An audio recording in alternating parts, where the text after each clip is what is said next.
ও শেট, এটা হলো হাইড্রোলিক প্রেসার পাম্প 10 চাকা ডাম্পারের। এটা সেট করা থাকে, এটা সার্ভিস হয়েছে।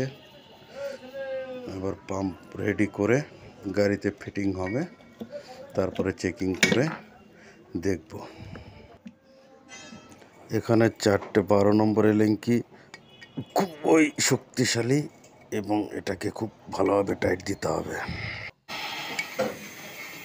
এবার পাম্পটা সোজা গাড়িতে নিয়ে এসে ফিট করা হয়েছে। পুরনো পাম্পটা দেখতে পাচ্ছেন নিচে আছে, এবার চেকিং হবে।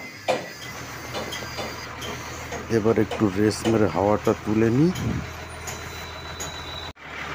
এবার লিভারের সুইচটা টিপে ডালাটা তুলে দেখি। ও হো, রেস না করেই পুরো সোজা রিদিমে উঠে যাচ্ছে। বন্ধুরা, ভিডিওটি ভালো লাগলে সাথে থাকুন।